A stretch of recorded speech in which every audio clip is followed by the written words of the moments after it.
إن الحمد لله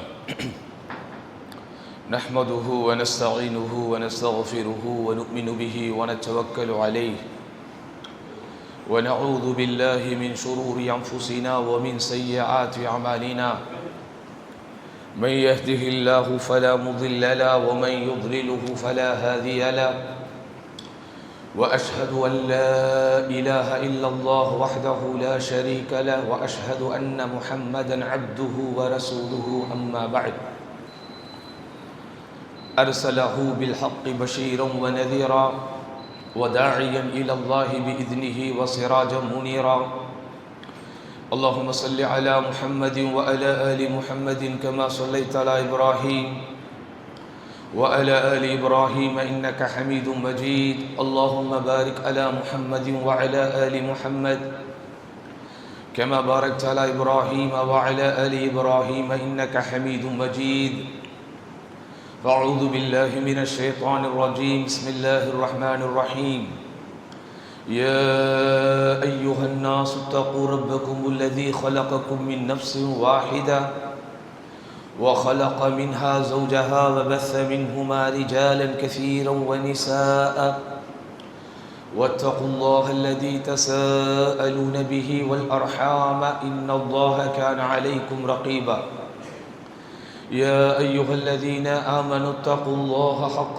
تقاته ولا تموتن إلا وأنتم مسلمون يا أيها الذين آمنوا اتقوا الله وقولوا قولا سديدا يصلح لكم أعمالكم ويغفر لكم ذنوبكم ومن يطع الله ورسوله فقد فاز فوزا عظيما فإن أصدق الحديث كتاب الله وخير الهدي هدي محمد صلى الله عليه وسلم وشر الأمور محدثاتها وكل محدثة بدعة وكل بدعة ضلالة وكل ضلالة في النار அன்பிற்கினிய சகோதரர்களே சகோதரிகளே, எல்லாம் வல்ல அல்லாஹுவின் பேரொருளால் பெரும் கிருபையினால் அவன் நம்மீது சுமத்திருக்கிற இந்த ஜுமா கடமையை நிறைவேற்றுவதற்காக அவனது இல்லத்தில் திரளாக ஒன்று சேர்ந்திருக்கிறோம்.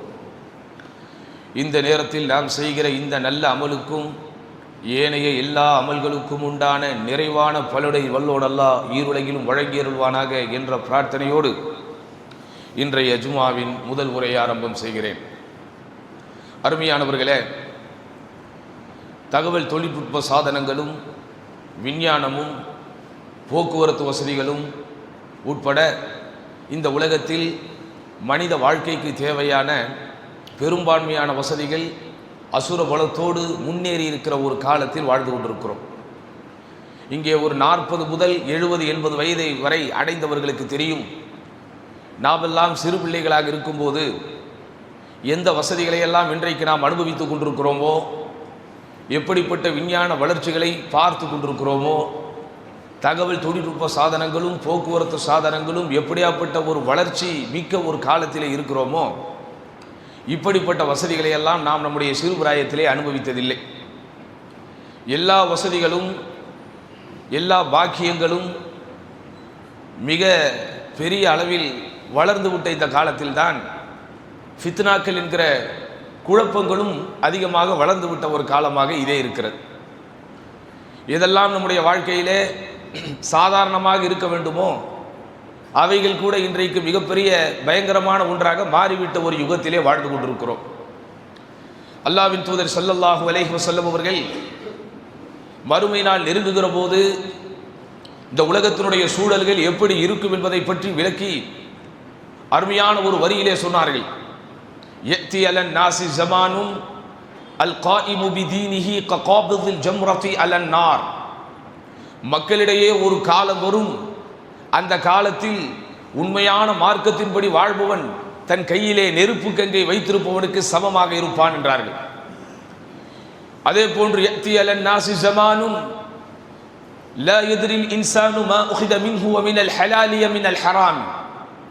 மக்களிடையே ஒரு காலம் வரும், அந்த காலத்தில் மனிதன் தான் சம்பாதிப்பதும் செலவு செய்வதும் ஹலாலாகத்தான் இருக்குமா ஹராமாகத்தான் இருக்குமா என்பதை பற்றி பொருட்படுத்தவே மாட்டான் என்றார்கள். தெரியும் தெரியாது என்பதெல்லாம் அப்புறம், இது ஹலாலானதா ஹராமானதா என்கிற அறிவு அவனிடத்திலே இருக்கிறதா இல்லையா என்பதெல்லாம் அப்புறம் பொருட்படுத்தாத ஒரு காலம் வரும் என்றார்கள். இப்படி கியாமத்து நாள் நெருங்குகிற போது மனிதனுடைய வாழ்க்கையில் அவன் சந்திக்கிற, அவன் எதிர்கொள்கிற சகலவித ஃபித்னாக்களை குறித்தும் அல்லாஹ்வின் தூதர் ஸல்லல்லாஹு அலைஹி வஸல்லம் அன்றைக்கே அச்சமூட்டி எச்சரிக்கை செய்து விட்டு போய்விட்டார்கள். என்னென்ன எச்சரிக்கைகளை எல்லாம் செய்தார்களோ அந்த எச்சரிக்கைகளை எல்லாம் இன்றைக்கு நாம் கண்முன்னால் வாழ்ந்து கொண்டிருக்கிற ஒரு காலத்திலே இருக்கிறோம். இப்படிப்பட்ட காலத்தில் ஈமானோடும் இஸ்லாத்தோடும் மார்க்க வரம்புகளோடும் மார்க்க பேணுதலோடும் இறையச்சத்தோடும் மார்க்கம் நமக்கு காட்டி தந்திருக்கக்கூடிய அந்த வழியில் கவனமாக இருக்க வேண்டும் என்கிற உன்னதமான உள்ளத்தோடும் வாழ்வது என்பது சாதாரணமானதல்ல. இப்படிப்பட்ட குழப்பமான காலகட்டத்தில் ஐவேளை தொழுகை அல்லாஹ் நமக்கு பள்ளியிலே தருகிறான், இமாம் ஜமாத்தோடு தருகிறான் என்றால் அதை ஒரு சாதாரணமான அருட்கொடை என்று கடந்து விட்டு போய்விடாதீர்கள். இப்படிப்பட்ட ஒரு காலகட்டத்தில் மாதமானால் நீங்கள் பெறக்கூடிய வருமானம், மாதமானால் நீங்கள் பெறக்கூடிய அந்த காசு பணம் என்பது ஒரு ஹலாலாகத்தான் உங்களிடத்திலே வந்திருக்கிறது என்கிற ஒரு சூழலை நீங்கள் பார்க்கிறீர்கள் என்றால் அதை சாதாரணமானதாக கடந்து விட்டு போகாதீர்கள். இப்படிப்பட்ட ஒரு காலகட்டத்தில் உங்கள் மனைவியும் மக்களும் மார்க்க விஷயங்களுக்கு உங்களுக்கு உறுதுணையாக இருக்கிறார்கள், ஒத்துழைப்போடு இருக்கிறார்கள், இறையச்சத்தை ஒருவருக்கொருவர் ஞாபகப்படுத்திக் கொள்கிறார்கள், வீட்டிலே ஒரு ஹராம் வந்துவிடக் கூடாது என்பதிலே கவனத்தோடு இருக்கிறார்கள் என்றால் அதை சாதாரணமாக நினைத்து விட்டு போய்விடாதீர்கள். காரணம் என்ன? ஃபித்னாக்கள் என்கிற சோதனைகள் அல்லது குழப்பங்கள் எப்போதும் 3 வழியிலே அது நம்மை தாக்கும்.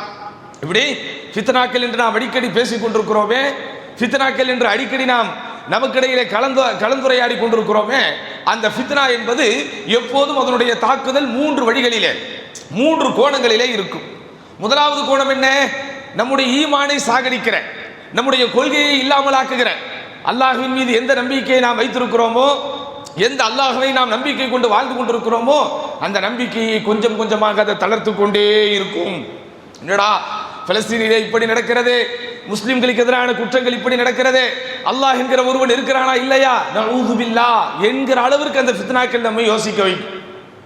பணக்காரனும் செல்வ செழிப்பிலே இருப்பவனும் இன்ன பிற ஹராமான காரியங்களிலே செய்து கொண்டிருப்பவனும் எப்படியோ உல்லாசமாய் உற்சாகமாய் சந்தோஷமாய் மகிழ்ச்சியாய் ஆனந்தமாய் வாழ்ந்து கொண்டிருக்கிற போது ஹலால் ஹராம் என்று வாழ்ந்து கொண்டிருக்கிற என்னால் நிம்மதியாக இருக்க முடியவில்லையே, மார்க்க பேணுதலோடு வாழ்ந்து கொண்டிருக்கிற என்னால் ஆனந்தமாக இருக்க முடியவில்லையே என்கிற கவலையும் அச்சமும் பதட்டமும் பயமும் பரபரப்பும் படபடப்பும் நாளுக்கு நாள் அல்லாஹ்வை விட்டு நம்மை தள்ளி வைத்துக் கொண்டே இருக்கும்.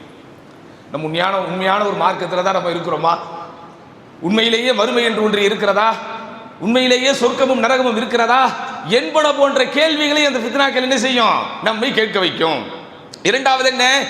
இச்சைகள் ஆசைகளோடு தொடர்புடைய ஃபித்னாக்கள், இச்சைகள் ஆசைகளோடு தொடர்புடைய ஃபித்னாக்கள். அது பாலியல் சீரழிவுகளாக இருக்கலாம், ஹராமான சம்பாத்தியமாக இருக்கலாம், நம்முடைய வாழ்க்கையிலே அல்லாஹ் காப்பாற்ற வேண்டும் முறையற்ற ஒரு தொடர்புகளாக இருக்கலாம். இப்படி எதெல்லாம் அசிங்கங்களாக, எதெல்லாம் மானக்கேடானவைகளாக அருவருக்கத்தக்கவைகளாக இருக்குமோ அப்படிப்பட்ட மோசமான சூழல்களை நம்மை விட வைத்து விடும். இது இரண்டாவது ஃபித்னா. ஃபித்னாவுடைய மூன்றாவது கூறிய ஆயுதம் என்ன? அதை இன்றைக்கு சமீபத்திலே பார்த்து கொண்டிருக்கிறோம். சமூக ரீதியாக அரசியல் ரீதியாக ஏகப்பட்ட ஃபித்னாக்கள் வரும். ஒரு காலத்திலே இஸ்லாமிய சமூகத்திற்கென்று ஒரு பாரம்பரியம் இருந்தது, இஸ்லாமிய சமூகத்திற்கென்று ஒரு நல்லொழுக்கம் இருந்தது. அவர்கள் எந்த விஷயத்தில் ஈடுபட்டாலும் ஓரளவிற்கு அதிலே ஒழுக்கங்களை கடைபிடிப்பார்கள், அதிலே அதவுகளையும் மரபுகளையும் கடைபிடிப்பார்கள். இன்றைக்கு அதையெல்லாம் யாரும் பார்ப்பதற்கு தயாராக இல்லை. எந்த நடிகனின் காலில் விழுவதற்கும் எல்லோரும் இன்றைக்கு நார்மலைஸ் ஆகிவிட்டார்கள். சமுதாயத்திலே இருக்கிற, சன்மார்க்கத்திலே இருக்கிற, இஸ்லாமிய சமூகத்திலே இருக்கிற பெண்கள் கூட பொதுவெளியில் இந்த குறிப்பிட்ட நடிகரைத்தான் எனக்கு பிடிக்கும் என்று சொல்லக்கூடிய அளவிற்கு ஃபித்னாக்கள் வந்துவிட்டது. இதுக்கு மேல என்ன ஃபித்னாக்கள் வரணும்னு எதிர்பார்க்கிறீங்க? இதற்கு மேல் என்ன ஃபித்னாக்கள் இந்த சமூகத்திற்கு வர வேண்டும்? ஃபித்னா ஆண்டாண்டு காலமாக, காலம் காலமாக அது தன்னுடைய கூரிய பொற்களை கொண்டு, தன்னுடைய கோரமான ஆயுதங்களை கொண்டு ஈமானை சாகடிக்கிற, இஸ்லாத்தை சாகடிக்கிற, கெட்ட இச்சைகளையும் ஆசைகளையும் தூண்டுகிற சமூக மற்றும் அரசியல் சார்ந்த எல்லா குழப்பங்களையும் அது கோலோச்சி கொண்டே இருக்கும். அதை தடுப்பதற்கென்று அல்லாஹ் சுப்ஹானஹு வ தஆலா சில வழிமுறைகளை வைத்திருக்கிறார்.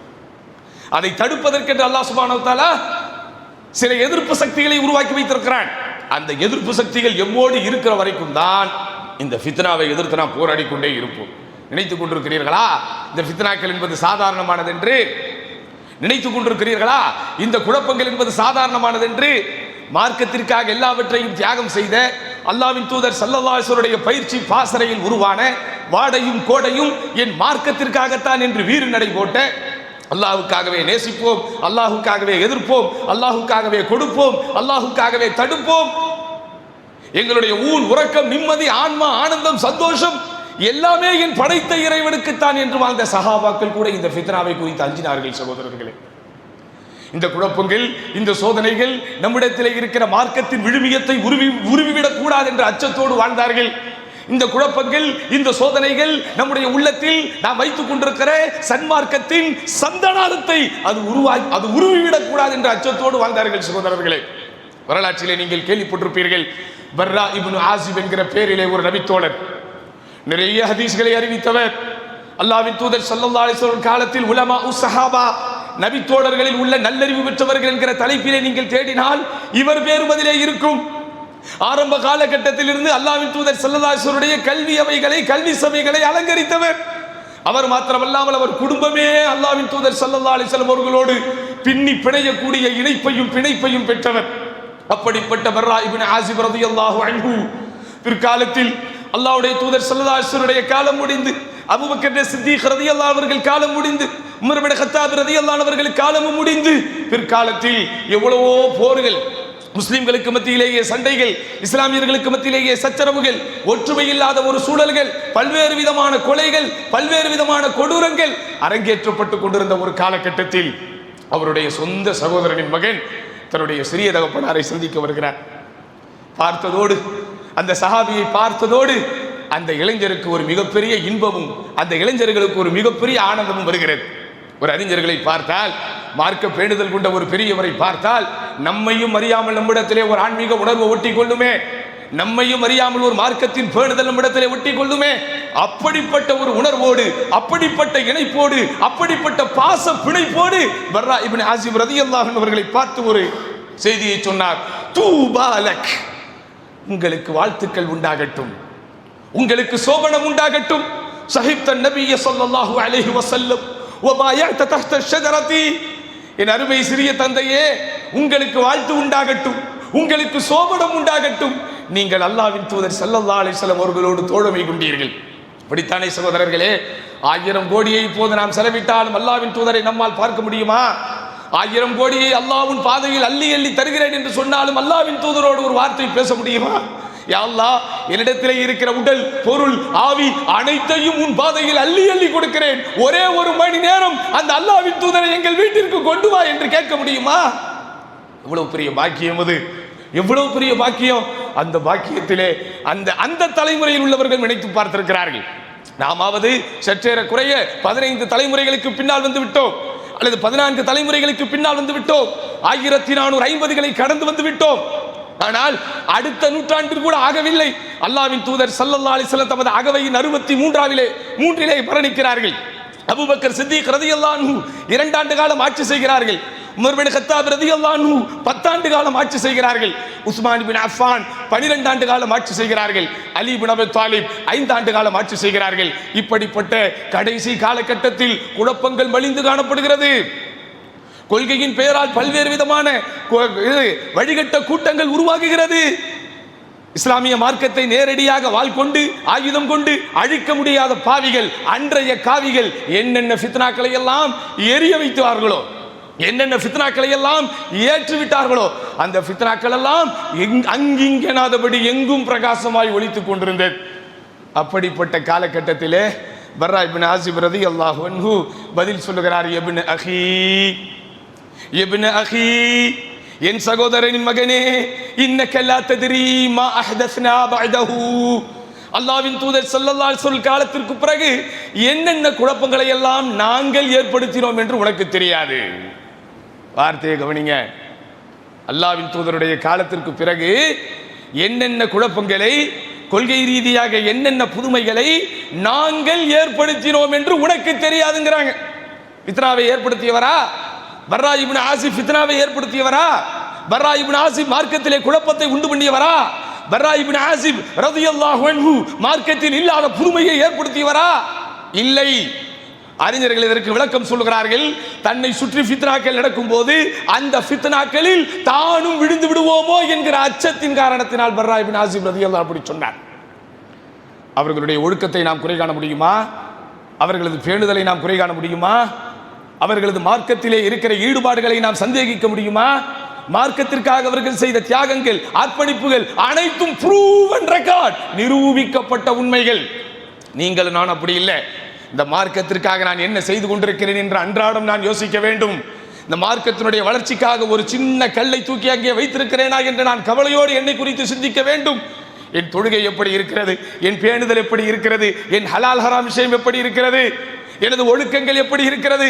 எனது தனி நபர்களுடைய நடத்தை எப்படி இருக்கிறது என்று ஒவ்வொரு நாளும் நீங்களும் நானும் நம்மை குறித்து சிந்திக்க வேண்டிய, சந்தேகிக்க வேண்டிய ஒரு காலகட்டத்திலே வாழ்ந்து கொண்டிருக்கிறோம். நீங்களும் நான் அவ்வளவு பெரிய தியாகம் செஞ்சிட்டோன்னு வெளியே சொல்லிக்க முடியுமா? அல்லாஹ்வின் தூதருக்காக யாரையாவது எதிர்த்தோமா? அல்லாஹ்வின் தூதருக்காக இன்சொல்லை ஏற்றோமா? அல்லாஹ்வின் தூதருக்காக போர்களை சந்தித்தோமா? அல்லாஹ்வின் தூதருக்காக நாடு நகரங்களை விட்டு ஓடினோமா? அல்லாஹ்வின் தூதருக்காக அட்லீஸ்ட் உறக்கத்தையாவது தியாகம் செய்திருப்போமா? எல்லா தியாகங்களையும் செய்தவர்கள், எல்லா அர்ப்பணிப்புகளையும் நிறைவேற்றியவர்கள், மார்க்கத்தினுடைய வளர்ச்சிக்காக தங்களையே தீக்குச்சிகள் போல இந்த சமூகத்திற்காக உரசியவர்கள். அப்படிப்பட்டவர்கள் நேரடியாக அந்த ஃபித்னாக்கள் உருவாகுவதற்கு எந்த விதத்திலும் காரணம் இல்லை. அல்லாஹ்வின் நாட்டம். கொள்கை எதிரிகளால், குழப்பவாதிகளால், மார்க்கத்தினுடைய வளர்ச்சியை தாங்க முடியாத அன்றைய பாவிகளால் உருவாக்கப்பட்ட குழப்பங்கள் தன்னையும் தன் இல்லத்தையும் தன் உள்ளத்தையும் தன்னை சுற்றி இருப்பவர்களையும் பாதிக்கிறதே என்கிற அச்சத்தில், பாதிக்கிறதே என்கிற கவலையில் அந்த ஃபித்னாக்கள் நாங்களே ஏற்படுத்தி விட்டோம், அது உனக்கு தெரியாது என்று சொல்லுகிற அளவிற்கு அந்த ஃபித்னாக்களை குறித்து பயந்தார்கள். ஆனா இன்னைக்கு சகோதரர்களே, எத்தனை புதிய புதிய சிந்தனைகள் நம்முடைய கொள்கையை காவு வாங்கி கொண்டிருக்கிறது. எத்தனை புதிய புதிய மார்க்கத்தின் பேரால் உருவாக்கப்படக்கூடிய கெட்ட அழைப்பாளர்கள் நம்மை தவறான கொள்கைகளின் பால் அழைத்துக் கொண்டிருக்கிறார்கள். இன்றைக்கு புதிய புதிய சிந்தனைகள் மேற்குலகத்தில் இருந்து இங்கே இறக்குமதி செய்யப்பட்ட நாகரிகம் என்கிற பேரிலே, கலாச்சாரம் என்கிற பேரிலே இஸ்லாமிய மார்க்கத்தின் பாரம்பரியத்தை நம் வீட்டு பிள்ளைகள் எவ்வளவு சர்வ சாதாரணமாக இன்றைக்கு வேலிகளை தாண்டுவதை போல தாண்டி கொண்டிருக்கிறார்கள். அவர்களை பாதுகாக்கிற கவலை நம்மிடத்திலே வேண்டாமா? இந்த ஃபித்னாக்களில் விழுந்து விடக்கூடாது என்கிற அச்சம் நமக்கு வேண்டாமா?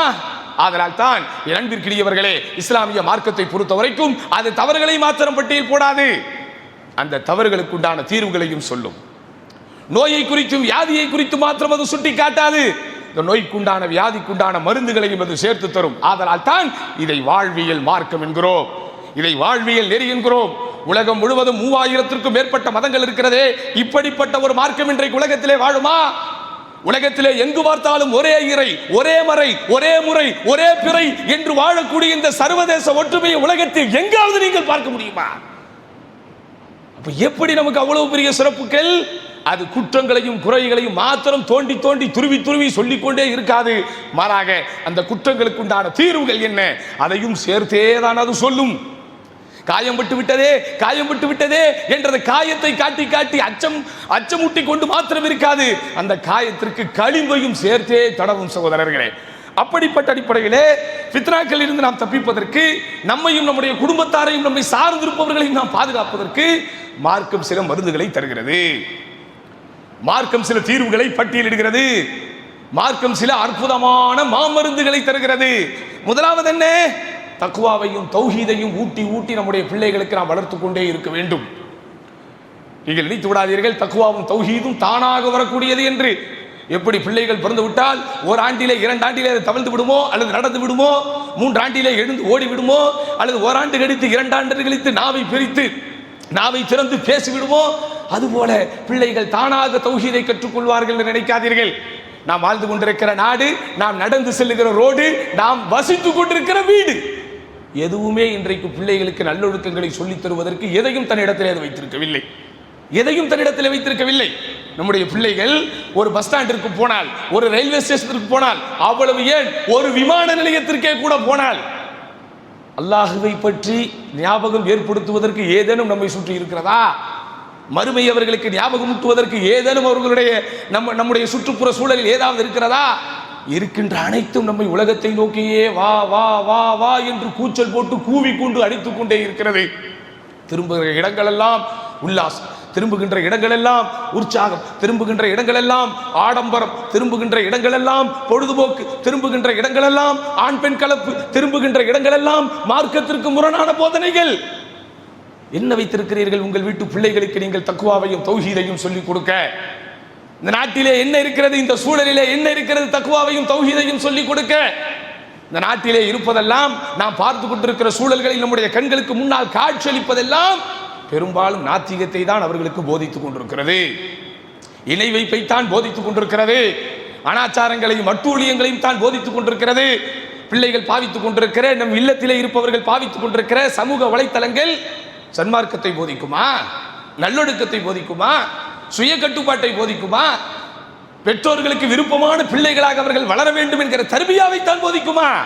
அது போதிப்பதெல்லாம் ஆடல், பாடல், கூத்து, கும்மாலம், இசை, இதை தான் சகோதரர்களை மலிந்து காணப்படுகிறது. இப்படிப்பட்ட சூழலிலே நீங்கள் எப்படி உங்கள் பிள்ளைகளுக்கு தௌஹீதை சொல்வீர்கள்? எப்படி உங்கள் பிள்ளைகளுக்கு நீங்கள் தக்வாவை போதிப்பீர்கள்? மிகைப்படுத்தி சொல்லுகிறேன் என்று நினைக்காதீர்கள்.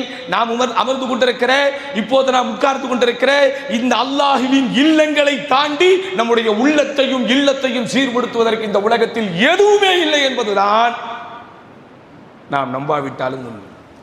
அதனாலதான் சலஃப் சாலிஹீன் என்று அறியப்பட்ட நேர்வழி பெற்ற நல்லோர்களாகிய முன்னோர்கள் பாதுகாப்பான ஒரு சூழலில் வாழ்ந்திருந்த போதும், குழப்பங்கள் குறைவான ஒரு காலகட்டத்தில் வாழ்ந்திருந்த போதும் தங்கள் பிள்ளைகளுக்கு தௌஹீதையும் தக்வாவையும் போதித்துக் கொண்டே இருந்தார்கள். அல்லாஹ் குர்ஆனிலே சொல்வதைப் போல, யா அய்யுஹல்லதீன ஆமனூ இன் தத்தகுல்லாஹ் யஜ்அல் லகும் ஃபுர்கானா, ஒவ்வொரு இல்லத்திற்கும் உள்ளத்திற்கும் தேவையான செய்தி இந்த வசனம் சொல்லுகிறது. இறை நம்பிக்கை கொண்டவர்களே, நீங்கள் அல்லாஹ்வை அஞ்சுபவர்களாக இருந்தால் நன்மை எது தீமை எது என்பதை பிரித்தறியக்கூடிய ஆற்றலினை அறிவினை அல்லாஹ் உங்களுக்கு தருவான். இன்றைக்கு அதுதான் நமக்கு வேண்டும், இன்றைக்கு அதுதான் நமக்கு வேண்டும். வாழ்க்கையின் எல்லா விஷயங்களையும் ChatGPT போதித்து விடும் என்கிற நம்பிக்கையில் உங்கள் வீட்டு பிள்ளைகள் வளர்கிறார்கள். நீங்கள் நம்பாவிட்டால் உண்மை அதுதான். இப்படி இந்த செயற்கை நுண்ணறிவு, AI டூல்ஸ், ChatGPTயும் கூகுள் ஜெமினியும் தனக்கு தேவைப்படக்கூடிய எல்லா அறிவுகளையும் தந்துவிடும் என்கிற நம்பிக்கையில் தான் நம் வீட்டு பிள்ளைகள் வளர்கிறார்கள். அது தக்வாவை தருமா? அது இறையச்சத்தை தருமா? அப்ப அந்த பிள்ளைகளுக்கு இறையச்சத்தை ஊட்டக்கூடிய, எது நன்மை எது தீமை என்பதை பகுத்து பார்க்கக்கூடிய ஒரு ஆற்றலும் அறிவும் அவர்களுக்கு வேண்டுமானால் தக்வா என்கிற இறையச்சம் வேண்டும், தௌஹீத் என்ற ஏகத்துவ கொள்கை வேண்டும். இரண்டாவது என்ன? ஃபித்னாக்களில் இருந்து பாதுகாப்பதற்காக பிரார்த்தனை செய்ய வேண்டும். கையை ஏந்தினாலே துனியா தானே, கையை ஏந்தினாலே அல்லாஹ்விடத்தில் பிரார்த்தனை என்று கேட்க ஆரம்பித்தாலே 10 நிமிடம் கேட்கிறோம் என்றால் அதில் 9.5 நிமிடமும் உலகத்திற்காகத்தான். தப்பில்லை, தப்பே கிடையாது. உடலுக்காக கேட்கிறோம், உள்ளத்திற்காக கேட்கிறோம், சந்தோஷமான இல்லத்திற்காக கேட்கிறோம், காசு பணத்திற்காக கேட்கிறோம், பொருளாதார மேம்பாட்டிற்காக கேட்கிறோம், நோய் நிவாரணத்திற்காக கேட்கிறோம், ஆரோக்கியத்திற்காக கேட்கிறோம், ஆனந்தமான வாழ்க்கைக்காக கேட்கிறோம், பிள்ளைகள் செழிப்பாக வளர வேண்டும் என்பதற்காக கேட்கிறோம், வீடு வேண்டும், வாசல் வேண்டும், சொத்து வேண்டும், சுகம் வேண்டும், பதவி வேண்டும், பட்டம் வேண்டும், சொல்வாக்கு வேண்டும், செல்வாக்கு வேண்டும் கேட்கிறோம். தப்பில்லை. ஆனால் மறுமைக்காக கேட்கிறோமா? சொர்க்கத்திற்காக கேட்கிறோமா? எல்லாவற்றுக்கும் மேலாக நம்மை சுற்றியும் இருக்கக்கூடிய நம்முடைய கொள்கையை, ஈமானை, இறையச்சத்தை, அல்லாஹ்வின் மீது வைத்திருக்கிற நம்பிக்கையை, வணக்க வழிபாடுகளை, மார்க்க அறிவை தகர்க்கக்கூடிய ஃபித்னாக்களில் இருந்து அல்லாஹ் என்னை காப்பாற்று என்று கேட்கிறோமா? அகிலத்தின் அருட்கொடை அண்ணலம் பெருமானார், பொறுமையின் பொக்கிஷம், மனித குல மாணிக்கம், எதையும் தாங்கும் இதயம் ரசூலுல்லாஹி ஸல்லல்லாஹு அலைஹி வஸல்லம் அல்லாஹ்விடத்தில் கேட்கிறார்கள், அல்லாஹும்ம இன்னி அஸ்அலுக ஃபிஅலல் கைராத், யா அல்லாஹ் நன்மைகளை செய்ய வேண்டும் என்று நான் உன்னிடத்திலே கேட்கிறேன். நன்மைகளில் குறை வைத்த ஜீவனா அது? நன்மையின் நாயகம், நற்குணத்தின் தாயகமாக வாழ்ந்த ரசூலுல்லாஹி ஸல்லல்லாஹு அலைஹி வஸல்லம், எப்படி நன்மையின் நாயகம், நற்குணத்தின் தாயகமாக வாழ்ந்த ரசூலுல்லாஹி ஸல்லல்லாஹு அலைஹி வஸல்லம் அல்லாஹ்விடத்திலே கேட்கிறார்கள், அல்லாஹும்ம இன்னி அஸ்அலுக ஃபிஅலல் கைராத், யா அல்லாஹ் நன்மைகளை செய்வதற்கு எனக்கு நாடுவாயாக, யா அல்லாஹ் நன்மைகள் செய்வதற்கு எனக்கு பாக்கியத்தை தருவாயாக, வ தர்கல் முன்கராத், வ தர்கல் முன்கராத், தீமைகளையும் கெட்டவைகளையும் அல்லாதவைகளையும் பொல்லாதவைகளையும் அசிங்கங்களையும் அருவருப்பானவைகளையும் மானக்கேடானவற்றையும் விடுவதற்குரிய பாக்கியத்தை தாயா அல்லாஹ். நினைச்சுக்கிட்டு இருக்கீங்களா நன்மையை செய்வது மாத்திரம்தான் நல்லது என்று? தீமையை விடுவதும் நன்மையானதுதான். அதனால் தான் அடிக்கடி நீங்களும் நானும் மொழிகிற லா ஹவ்ல வலா குவத்த இல்லா பில்லாஹ், சொர்க்கத்தின் கன்ஸ் என்றால் பொக்கிஷம். சொர்க்கத்தின் பொக்கிஷம் என்று அல்லாஹ்வின் தூதர் ஸல்லல்லாஹு அலைஹி வஸல்லம் அறிமுகப்படுத்தப்பட்ட இந்த மாபெரும் திக்ருடைய அர்த்தம் என்ன தெரியுமா? லா ஹவுல வலா குவத இல்லா பில்லாஹ். நன்மையானவற்றில் ஈடுபடவும் தீமையானவற்றை தவிர்க்கவும் அல்லாஹ்வின் உதவி இல்லாமல் முடியாது. எப்படி? நன்மையானவற்றில் ஈடுபடவும் தீமையானவற்றை தவிர்த்து கொள்ளவும் அல்லாஹ்வின் உதவி இல்லாமல் முடியாது. அதனாலதான் ரசூலுல்லாஹி ஸல்லல்லாஹு அலைஹி வஸல்லம் இடத்துல கேட்கிறார்கள், யா அல்லாஹ், நன்மைகள் செய்யக்கூடிய பாக்கியத்தை கொடு, தீமைகளை விடுவதற்குண்டான பாக்கியத்தையும் கொடு. இது இந்த துஆவின் முதற் பகுதி. என் அன்பிற்கினிய ஈமானிய சகோதரர்களே, என் அன்பிற்கினிய ஈமானிய சகோதரிகளே, இதோ இந்த பிரார்த்தனையின் மறுபகுதி உங்களையும் என்னையும் உசுப்பி விடுகிறது. இதோ இந்த பிரார்த்தனையின் மறுபகுதி உங்களையும் என்னையும் தூங்க விடாமல் தடுக்கிறது. இதோ இந்த பிரார்த்தனையின் மறுபகுதி அல்லாஹ்வோடு நமக்கு ஒரு நெருக்கத்தை ஏற்படுத்துகிறது. அதுதான் அல்லாஹ்வின் தூதர் அந்த பிரார்த்தனைகளை தொடர்கிறார்கள். யா அல்லாஹ் வ இன் அரத்த பிஇபாதிக, யா அல்லாஹ் வ இன் அரத்த பிஇபாதிக ஃபித்னா.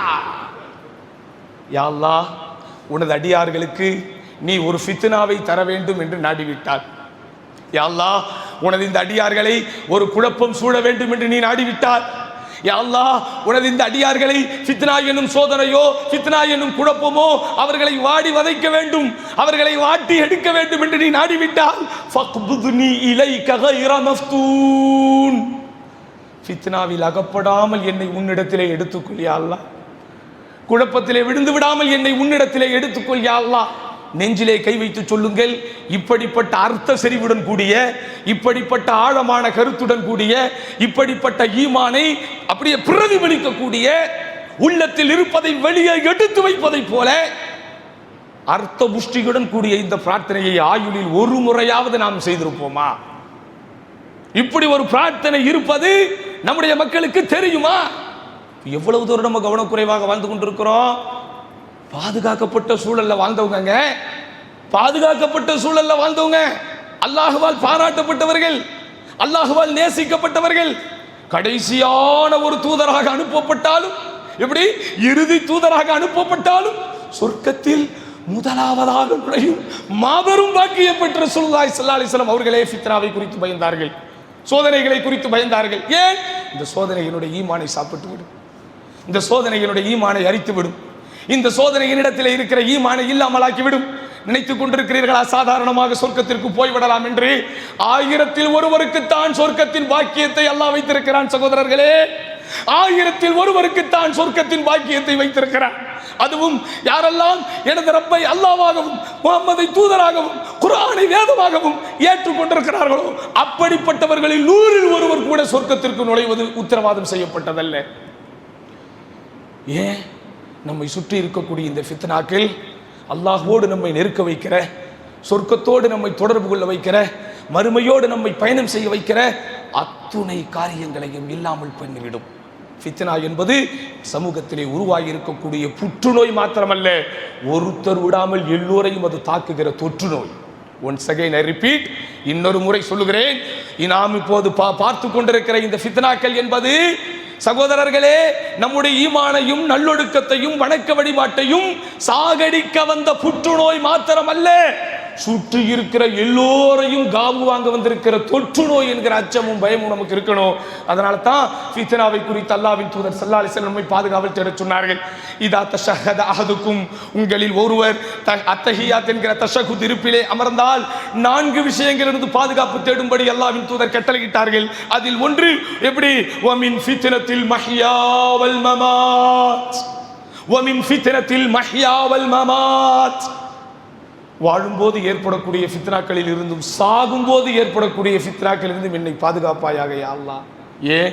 ஃபித்னா என்பது வாழும்போது மாத்திரம் உங்களை வதைக்காத சகோதரர்களே, சாகும் நேரத்திலே கூட அது நம்மை வதைக்கும்.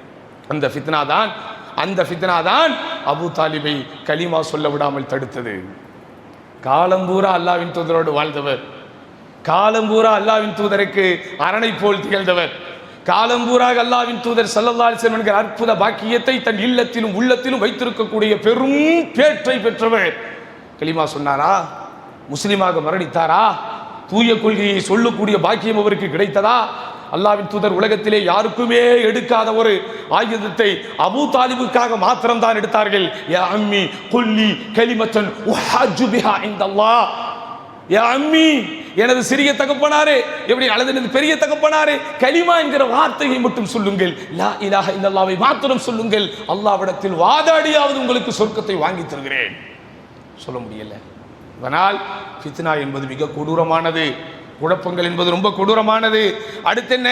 இந்த ஃபித்னாவிலிருந்து நீங்கள் உங்களை இல்லத்தையும் உள்ளத்தையும் பாதுகாக்க வேண்டுமானால், உங்களையும் உங்கள் குடும்பத்தார்களையும் பாதுகாக்க வேண்டுமானால், என் அன்பிற்கினியவர்களே, கூட்டமைப்பை பேணுங்கள், இஸ்லாமிய சகோதரத்துவத்தை பேணுங்கள்.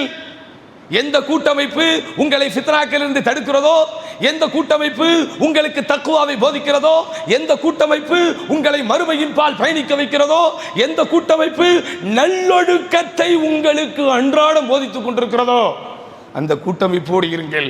அதனால் தான் அல்லாஹ் வஅ்தஸிமு பிஹப்லில்லாஹி ஜமீஆ வலா தஃபர்ரகு, அல்லாஹ்வின் கயிற்றை எல்லோரும் சேர்ந்து ஒற்றுமையாக பற்றி பிடித்துக் கொள்ளுங்கள், நீங்கள் பிரிந்து விடாதீர்கள். அதை போன்றே நண்பிற்கினியவர்களே, இந்த குழப்பமான காலகட்டத்தில் தான் இபாதத் என்பது பெரும் சவாலானது.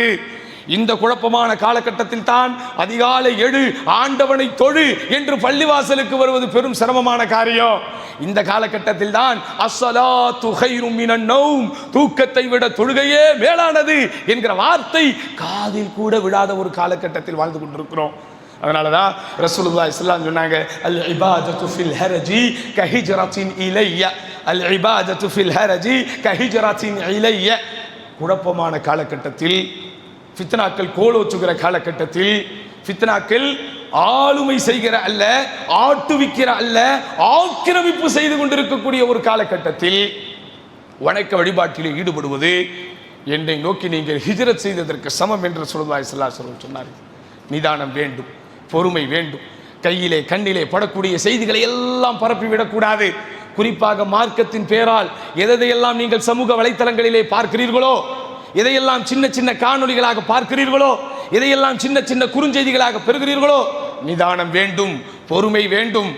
நல்ல படித்த பண்புள்ள கொள்கை பிடிப்புள்ள மார்க்க அறிஞர்களுடைய தொடர்புகள் உங்களுக்கு வேண்டும். அவர்களை நீங்கள் பற்றி பிடிக்க வேண்டும். அதுதான் உங்களை ஃபித்னாக்களில் இருந்தும் உங்களை குழப்பங்களில் இருந்தும் பாதுகாக்கும். என் அன்பிற்கினியவர்களே, ரசூலுல்லாஹி ஸல்லல்லாஹு அலைஹி வஸல்லம் சொன்னார்கள், இன்ன மினன் நாஸி மஃபாத்தீஹ லில் கைர் மகாலீக ஷர் அப்படின்னாங்க. மக்களிலே சில பேர் இருக்கிறார்கள், எல்லாரும் கிடையாது, ரொம்ப குறைவான மக்கள். யார் அவங்க? எப்படிப்பட்டவர்கள்? நன்மைக்கு வழிகாட்டக்கூடியவர்களாகவும் தீமையை தடுக்கக்கூடியவர்களாகவும் இருப்பார்கள். இந்த ஜும்மா ஹுத்பா முடிந்ததற்கு பிறகு, உங்கள் வீட்டிற்கு நீங்கள் போனதற்கு பிறகு ஒன்றை மட்டும் நீங்கள் செய்யுங்கள். இதுதான் இந்த உரையின் மூலம் உங்களுக்கும் எனக்கும் நான் சொல்லக்கூடிய உபதேசமாகட்டும், அறிவுரையாகட்டும், அறவுரையாகட்டும், எல்லாமே ஆகட்டும். அதுதான் உங்கள் கையிலும் பையிலும் இருக்கிற தொலைபேசியில் உங்களுடைய கான்டாக்ட்ஸ் இருக்குல்ல, அந்த கான்டாக்ட்ஸை ஒன்று ஒன்றா பாருங்கள். அதில் எவ்வளவு பேர் உங்களுக்கு நன்மைகளை போதிக்கக்கூடியவர்களாக, தீமைகளை உங்களை விட்டு தடுக்கக்கூடியவர்களாக இருக்கிறாங்க. எல்லாத்துக்கும் ஆள் வச்சிருக்கிறோம்ல. மார்க்கெட்டுக்கு போகணும், எந்த கடையில் வாங்கணும், அவர்கிட்ட கேட்டால் சொல்லுவார். டக்குன்னு அவருக்கு ஒரு ஃபோன் பண்ணுவோம், அவர் சொல்லுவார். கறி வாங்கணும், எங்கே ஃப்ரெஷ்ஷாக கிடைக்கும், அவருக்கு ஃபோன் அடித்தா சொல்லுவார். ஒரு கார் வாங்கணும், ஒரு பைக் வாங்கணும், ஒரு ஸ்பேர் பார்ட்ஸ் வாங்கணும், அல்லது ஒரு டூருக்கு போகணும், வெளியூரில் போய் தங்கணும், எல்லாத்துக்கும் ஆள் வச்சிருக்கிறீங்களே. உங்களுக்கு மார்க்கத்தை போதிக்க, நன்மைகளை ஏவ, தீமைகளை தடுக்க எத்தனை பேரை வைத்திருக்கிறீர்கள்? அதுதான் சகோதரர்களே சொத்து.